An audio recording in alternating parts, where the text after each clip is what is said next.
Bonjour, alors aujourd'hui je vais vous présenter un nouvel objectif. La semaine dernière nous avons regardé ensemble l'objectif du kit, donc le 1855 IS2.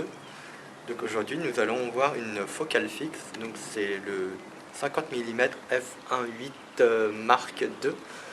Donc c'est le fameux objectif parfait pour les portraits que tout le monde achète parce qu'il est pas cher déjà et qu'il a une grande ouverture. Tout plastique, et donc voilà, donc nous allons voir dans cette vidéo à peu près on va faire le tour de cet objectif. Alors aujourd'hui nous allons voir donc le 50 mm f1.8 Mark II, donc c'est une focale fixe. Hop.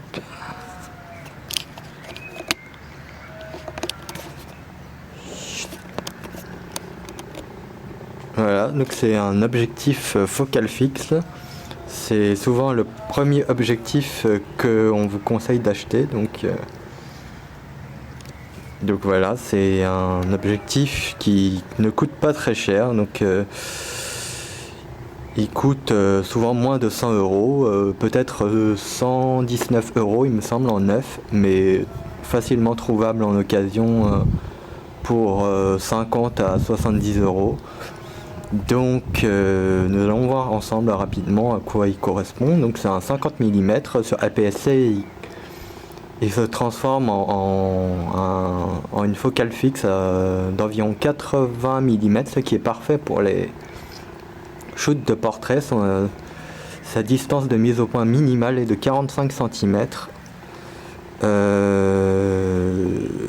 Donc il se monte également sur un plein format, donc EF qui veut dire pour monture Canon plein format, et également EFS pour les APS-C. Donc il peut se monter sur plein format et sur APS-C.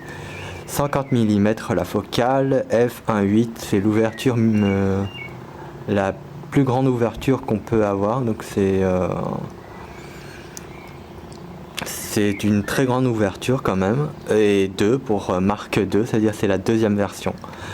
La première version, qui était quand même très vieille quand même, disposait en fait d'une monture en métal. Cette nouvelle version est totalement plastique. Il y a juste les contacts ici qui sont en métal. Sinon tout le reste de l'optique est en plastique. Il n'est pas spécialement très solide, hein,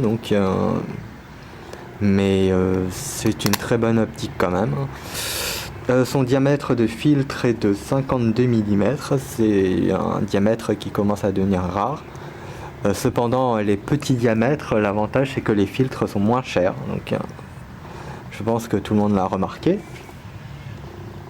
Qu'est-ce qu'on peut en dire d'autre, hein? Sinon, niveau construction de l'optique, c'est un objectif qui est construit en 6 éléments répartis en 5 groupes, il me semble. Il dispose d'un diaphragme de 5 lamelles.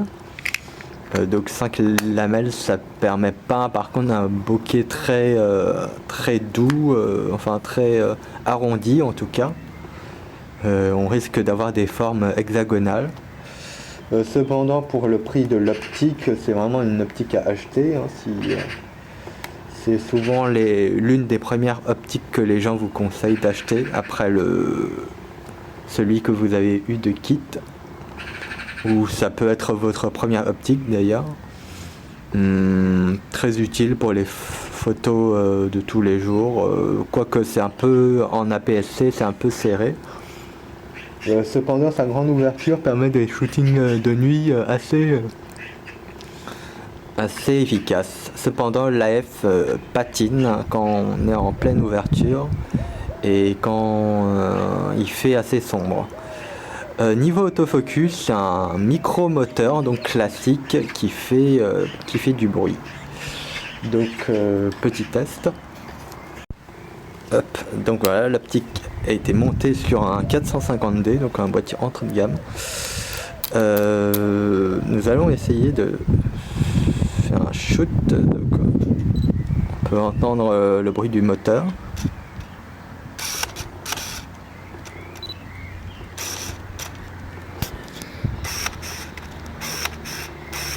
Bon, donc de jour on peut voir qu'il s'en sort plutôt bien. L'AF est assez rapide quand même si c'est pas de l'USM. Pour shooter un F2 par exemple, F2. Hop, je suis en télécommande.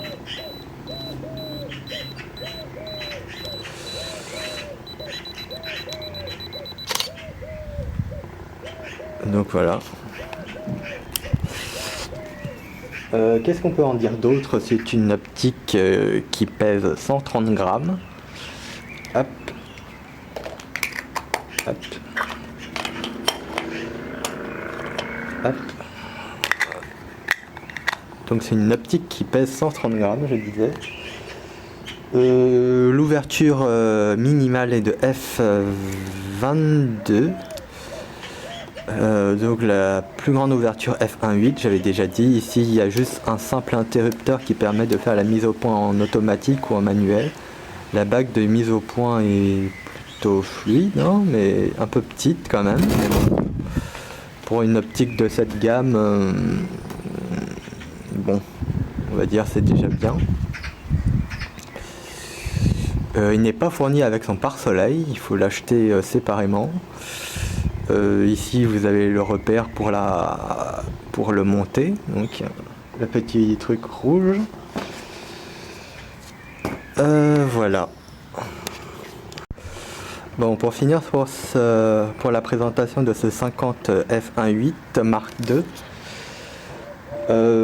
Niveau vignettage, il n'en a pas vraiment. Niveau distorsion, on n'en voit pas trop non plus. Il faut dire que c'est une focale de 50 mm, donc c'est pas un ultra grand angle non plus, mais il faut dire qu'il n'y a pas de distorsion, pratiquement pas en tout cas. Niveau flair et aberration chromatique, d'après ce que j'ai pu voir, il y en a très peu également. À noter que les verts sont traités Super Spectra, il me semble, qui permet d'éviter tous les effets de flair en tout cas, et de réflexion sur la lentille. Donc en tout cas c'est une très bonne optique, peut-être un peu serrée en APS-C. Ce qu'on peut lui trouver comme avantage, sa très grande ouverture, la bonne qualité de l'optique, un diamètre de filtre qui n'est pas très large, du coup des filtres peu chers.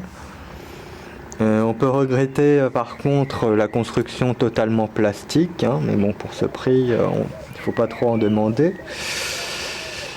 L'AF qui est un peu lent, on aurait préféré quand même avoir un peu de l'USM, quoique voilà.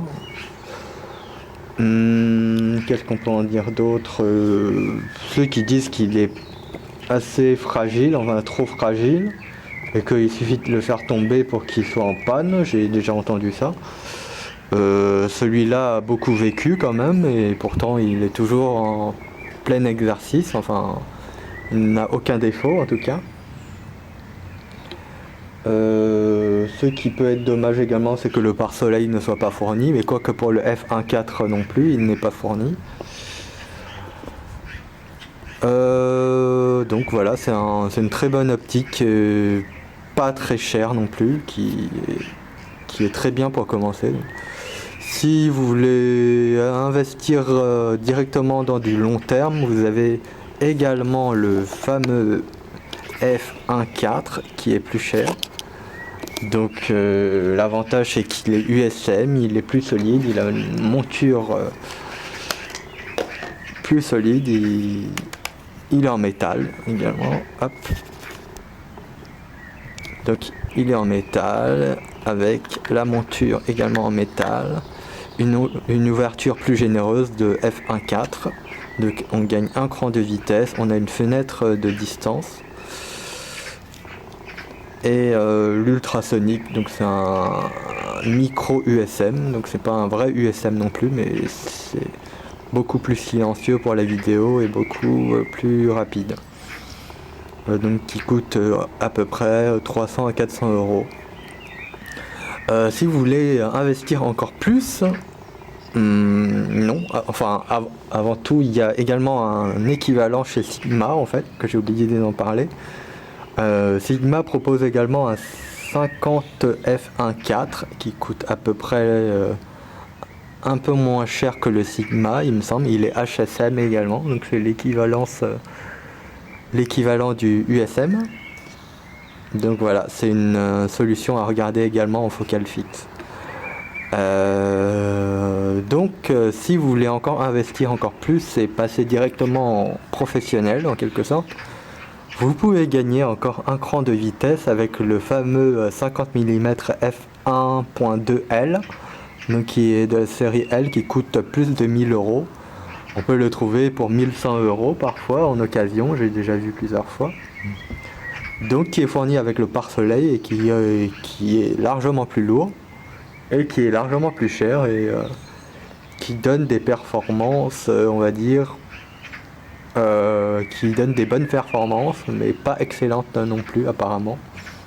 Donc je l'ai pas, j'ai que le f1.8 et le f1.4, donc je pourrais pas vous en parler davantage dessus. Donc voilà, si vous avez des questions sur le fameux 50 f1.8, n'hésitez pas à me poser des questions. Et sinon, pour le f1.4, on se retrouve plus tard pour une autre vidéo le concernant. Voilà.